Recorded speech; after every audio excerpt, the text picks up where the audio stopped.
Qui es-tu ? Je suis la densité. Poussée à son paroxysme, la force que j'incarne devient le support sur lequel s'érige chacune de vos constructions. Sans cela, rien n'existe et ne persiste. Je baigne dans un sommeil permanent, avec un œil fermé et un œil ouvert, symbole de la dualité de ce monde. Je suis l'immanent et le transcendant. Je suis l'impalpable. Je suis absent et présent. Je suis le gardien de la demeure. Ma fonction n'est pas seulement d'assurer de manière passive la durabilité et la structure du lieu. Il faut que les remparts soient solides et que je puisse protéger les habitants. Les fluides que je répands dans l'habitat constituent les instruments qui me permettent d'œuvrer en ce sens. Ces effluves sont le sang qui permet à ma chair de se mouvoir dans l'espace. Plus je me détends, plus l'espace est densifié. Je ne suis pas celui qui va aller au combat. Je suis la douce force grâce à laquelle les combats se mènent. La densification de l'énergie se fait grâce au principe du Vastu Shastra. Et comment peux-tu être impalpable et dense à la fois ? Tout est symbole dans ce monde. Homme et Dieu, portons dans notre structure physique et éthérique les secrets de la fabrication de l'univers. La vie se déploie de manière fractale. Chaque cellule, molécule, atome qui constitue le monde et ses habitants est une cartographie du cheminement de Dieu pour aller vers plus de conscience et d'amour. Je suis le point minimal de la spirale à partir duquel se déploie l'univers. Je suis invisible, je suis donc impalpable. Pourtant, je déroule doucement l'énergie vitale dont je suis la source, au travers des murs et toitures qui vous abritent. Comme cela, vous pouvez sentir ma présence qui se densifie peu à peu jusqu'à circuler dans votre corps physique. Ainsi, la maison que vous habitez devient le ventre maternel dans lequel vous vous protégez et vous vous ressourcez. La vie que vous vivez est un subtil équilibre entre matière et éther. Sans ces deux ensembles, rien ne vit, rien ne subsiste. Cette alliance engendre le cycle perpétuel de création immanente au phénomène de destruction.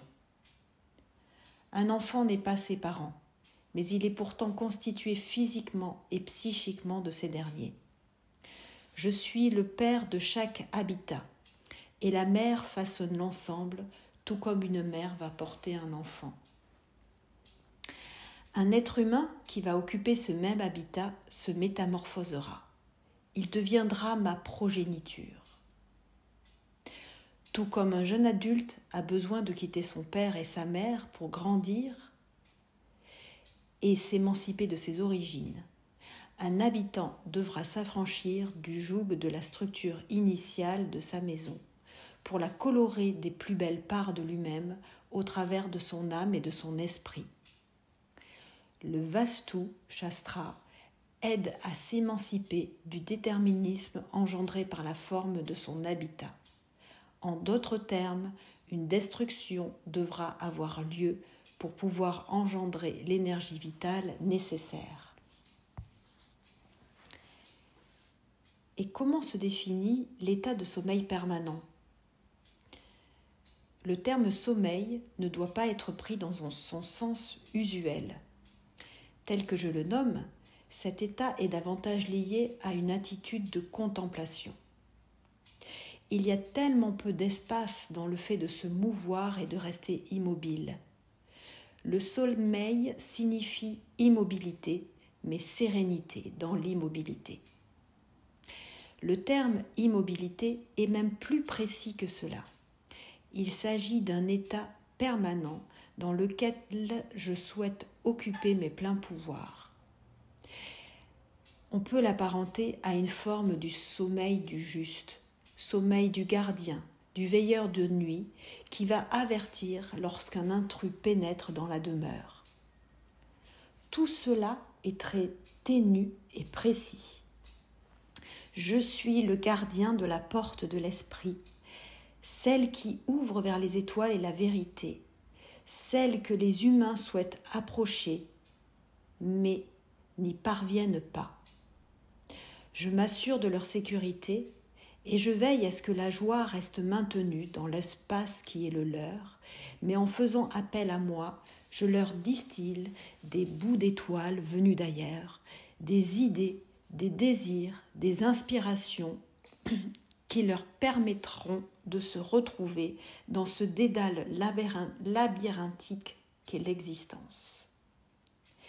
Shiva m'a fait naître pour permettre aux hommes de se connecter au divin et ressentir leur pouvoir intérieur et infini.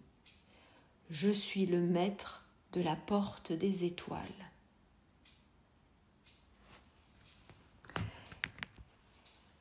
Et que signifie œil fermé et œil ouvert? Pour appréhender le monde extérieur avec justesse, il est nécessaire de contacter son monde intérieur. C'est l'intensité et la qualité de ce regard intérieur qui conditionnent le discernement de l'observateur. Vastu Purusha n'échappe pas à ce principe et il crée ainsi un équilibre dans la dualité. Un œil fermé pour rester en contact avec la matrice invisible et un œil ouvert pour suivre son expression dans la matérialité. Il est le parfait équilibre entre l'introspection et la projection, entre le non manifesté et la création. Son œil fermé et son absence en se coupant du monde pour plonger dans la matrice, Prakriti. Son œil ouvert manifeste sa présence pour nous guider dans nos réalisations.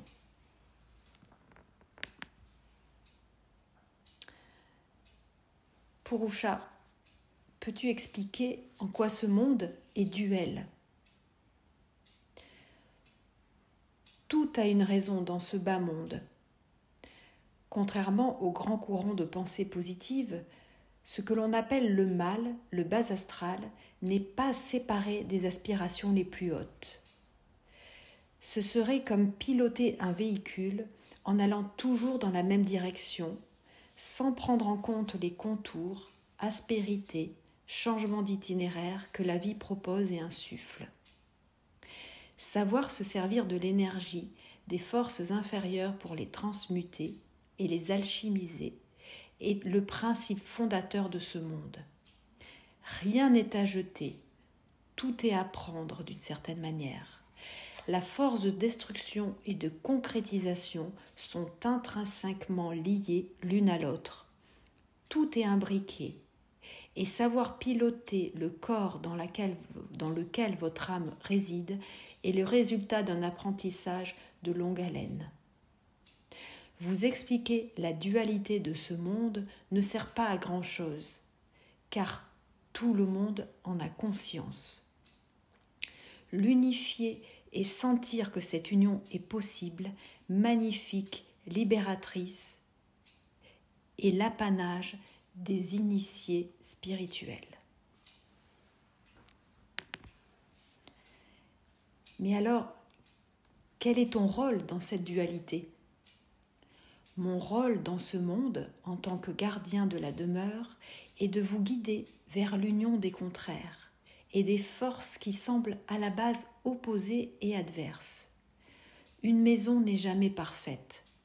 Pour en faire votre temple intérieur, il vous faudra accepter ses défauts, ses disproportionnalités, ses éléments perturbés parfois, sa mémoire, et pouvoir vivre avec une immense sérénité et sagesse. Je deviens le guide de cette union des contraires, de cet apprentissage de l'amour jusque dans la matière.